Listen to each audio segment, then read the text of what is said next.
Assalamualaikum warahmatullahi wabarakatuh. Kita lanjutkan materi kita mengenai metode Kalpat. Jadi ini adalah materi kedua setelah kita membahas terkait aspek termodinamika dalam mengevaluasi keseimbangan suatu sistem material. Jadi metode Kalpat ini adalah bisa dibilang secara sederhananya adalah metode untuk mengkonversi solution thermodynamic definition yang sudah kita uraikan dalam pertemuan sebelumnya agar bisa diinputkan ke dalam model komputasi. Jadi, metode untuk mengkonversi persamaan-persamaan termodinamika agar bisa diinputkan ke dalam model komputasi.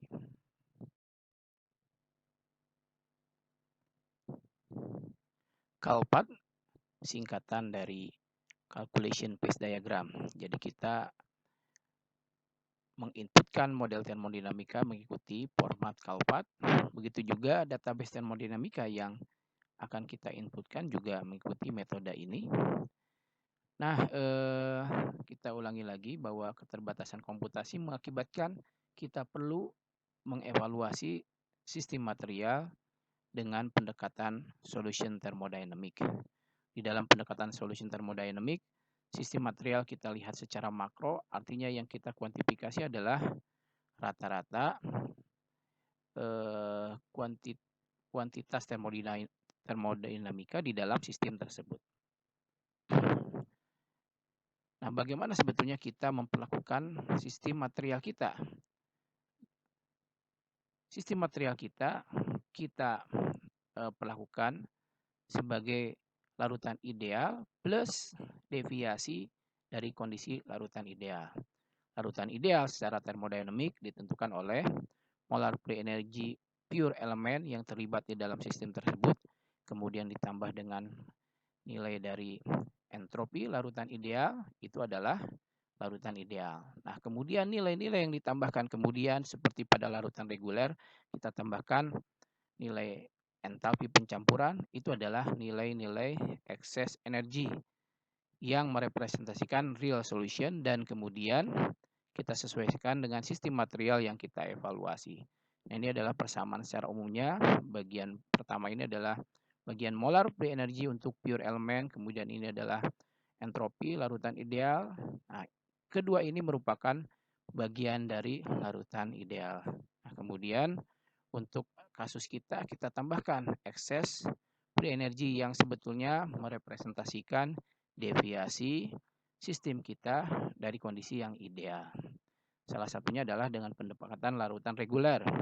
Kemudian kita juga mendekati deviasi tersebut dengan persamaan yang lebih umum memakai kuantitas koefisien aktivitas.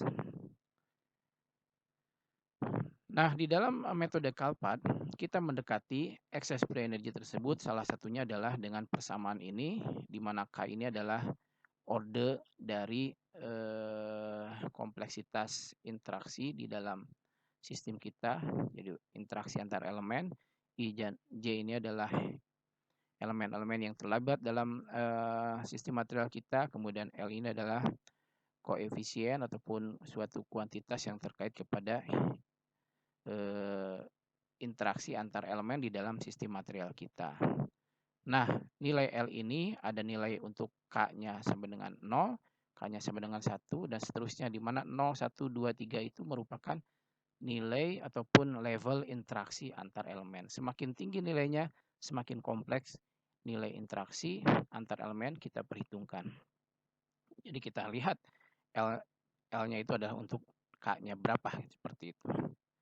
Kemudian X di sini adalah molar fraction.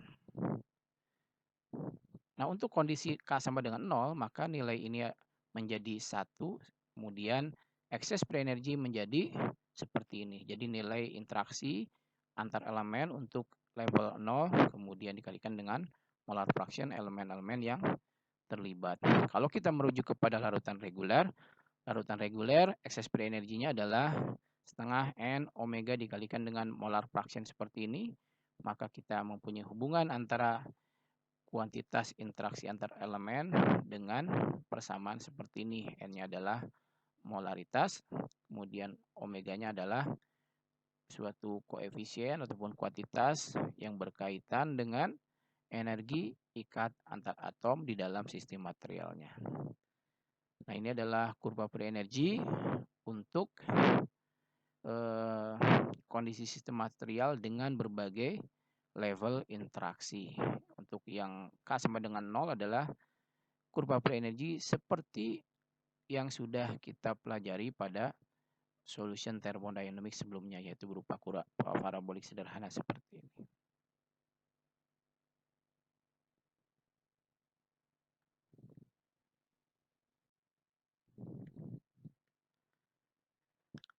Di dalam model Kalpat, sistem material kita bagi-bagi menjadi beberapa sublattice. Di dalam pelajaran material, kita sudah mengetahui bahwa ada yang namanya sublattice substitusi dan interstisi. Sebagai contoh, pada baja ada elemen Fe dan C, besi dan karbon. Biasanya besi pada sublattice substitusi, kemudian karbon pada sublattice interstisi. Jadi secara strict kita akan membagi elemen-elemen pada sublattice yang berbeda-beda. Kemudian ada beberapa asumsi yang kita buat di dalam modeling termodinamika fasa-fasa dengan model sublattice ini. Yang pertama, pada setiap sublattice terdapat satu unit formula atom-atom, yaitu 1 mol atom. Jadi jumlah total pada setiap sublattice adalah 1 mol atom. Kemudian yang berikutnya, pencampuran random pada setiap sublattice memungkinkan, tetapi tidak ada pencampuran antar sublattice. Jadi sebagai contoh, pada baja misalnya ada elemen Fe dan Mn, besi dan mangan pada sublattice substitusi, maka keduanya bisa bercampur secara random di dalam substitusi, tetapi keduanya tidak bisa berada di dalam sublattice interstisi. Kemudian jumlah elemen tidak dinyatakan dengan molar fraction, tetapi dengan side fraction, yang menyatakan jumlah mol atom-atom pada setiap sublattice. Jadi jumlah side fraction pada setiap sublattice, Y ini adalah side fraction, I ini adalah elemen, kemudian S ini adalah sublattice. Jadi adalah jumlah side fraction setiap elemen pada suatu sublattice. I adalah elemen, jadi misalnya pada substitusi ada Fe dan Mn, kemudian side fraction Fe ditambah dengan side fraction Mn sama dengan 1 pada sublattice substitusi. Kemudian jumlah side fraction setiap elemen pada suatu sublattice adalah antara 0 sampai dengan 1. Kalau hanya ada satu elemen, maka total side fraction elemen tersebut pada suatu sublattice adalah 1. Pada logam kita mengenal struktur kristal FCC, BCC, HCP. Untuk logam-logam dengan struktur kristal seperti ini, kita mendekati dengan sublattice 2. Jadi 2 sublattice model. Itu adalah substitusi dan interstisi yang kita perhitungkan. Nah, yang menjadi catatan adalah pada sublattice interstisi, karena tidak semua bagian interstisi dipenuhi oleh atom-atom paduan, maka kita harus memperhitungkan vakansi. Jadi sebagai contoh, pada suatu interstisi ada atom karbon, maka kemudian side fraction total interstisi adalah side fraction karbon ditambahkan dengan side fraction dari vakansi. Dan jumlahnya tetap harus sama dengan 1. Nah, ini adalah persamaan yang menghubungkan antara molar fraction suatu elemen dengan side fraction. B di sini adalah nilai stoichiometry suatu sublattice, S adalah sublattice. Jadi ini adalah jumlah total side fraction suatu elemen pada setiap sublattice. Jadi kita memperhitungkan sublattice yang ada di sistem kita. Nah, untuk baja ada FCC, ada BCC. Untuk FCC, stoichiometri dari sublattice, interstisi, dan substitusi sama, kedua-duanya adalah 1.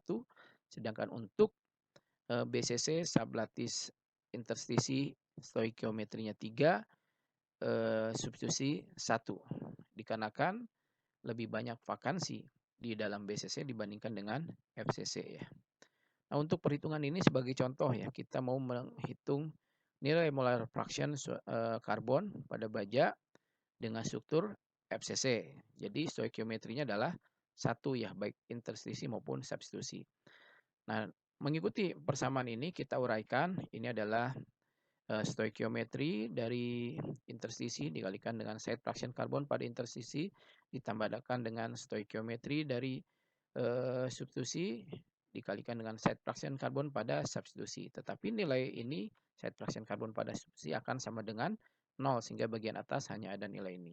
Kemudian dibagi dengan stoikiometri pada interstisi dikalikan dengan 1 minus side fraction vakansi pada interstisi ditambah dengan stoikiometri dari substitusi dikalikan dengan 1 minus side fraction vakansi pada substitusi. Nah, nilai vakansi di sini side fraction vakansi di substitusi sama dengan 0. Jadi kalau misalnya ini BS itu sama dengan 1, ini 1 dikalikan 1 seperti itu. Nanti kita lihat. Anda bisa mencoba-coba latihan soal untuk hal ini. Nah, kemudian adalah notasi untuk model sublattice. Jadi kalau Anda diminta membuat model sublattice untuk suatu paduan misalnya, di sini misalnya sebagai contoh adalah paduan baja dengan elemen yang ada adalah Fe dan karbon dan fasanya adalah gamma ataupun FCC. Nah, kemudian kita buat model atau notasinya seperti ini. Fe1 kemudian kurung karbon, vakansi 1. Nah, 1 di sini adalah stoikiometri dari sublattice. Fe dikumpulkan di dalam sublattice substitusi dengan stoikiometri 1 kemudian karbon dan vakansi dalam sublattice yang berbeda dengan stoikiometrinya 1 juga. Nah, sebagai contoh ini adalah persamaan free energy mengikuti model Kalpat. Jadi kita memakai side fraction di sini, kemudian untuk molar free energy pure elemennya ada ikatan antara besi dengan vakansi, kemudian ada besi dengan karbon. Jadi ini adalah substitusi, ini interstisi, substitusi, interstisi. Kedua-duanya diperhitungkan. Jadi ini adalah berkaitan dengan molar free energy untuk pure elemen. Tetapi di sini kita sudah memasukkan faktor interaksi antara elemen-elemen yang terlibat. Kemudian di sini adalah nilai yang berkaitan dengan entropi larutan ideal. Sama juga di sini kita memakai side fraction bukan molar fraction. Dan kemudian di sini kita memperhitungkan nilai excess free energy. Nah, di dalam slide sebelumnya kita memperhitungkan di dalam model Kalpat excess free energy ini bisa dalam bentuk persamaan yang terkait kepada interaksi antar atom. Nah, secara umumnya seperti ini adalah persamaan yang terkait kepada molar free energy untuk pure elemen. Kemudian ini adalah terkait entropi larutan ideal dan ini adalah excess. Yang berikutnya adalah terkait kepada salah satu bentuk excess free energy. Excess free energy adalah deviasi dari kondisi ideal. Dan ini bisa berarti bisa kita dekati dengan larutan reguler misalnya, di mana dalam larutan reguler excess free energy dalam bentuk entalpi pencampuran, kemudian dalam larutan yang real secara umumnya kita mendekati dengan adanya penambahan perhitungan terkait kepada aktivitas ataupun interaksi antar atom. Nah, untuk magnetic excess energy kita bagi menjadi 2 bagian. Yang pertama adalah kondisi ketika temperaturnya tinggi, yaitu di atas temperatur Curie, sehingga nilai perbandingan antara temperatur uji ataupun temperatur evaluasi dibandingkan dengan temperatur Curie adalah lebih dari 1. Kita memakai persamaan seperti ini, di mana ini adalah magnetic moment. Kemudian ini adalah seperti ini, perbandingan antara temperatur dengan temperatur Curie. Kemudian P ini adalah konstanta yang terkait kepada struktur kristal dari material kita. Nah, ini adalah persamaan untuk kurang dari 1 Dan ini adalah kurva hubungan antara kapasitas panas dengan temperatur. Untuk garis lurus putus-putus ini adalah kondisi ideal ketika kita tidak memperhitungkan magnetic excess energy, dan ketika kita memperhitungkan magnetic excess energy ada deviasi dari kondisi kapasitas panas sebagai fungsi dari temperatur.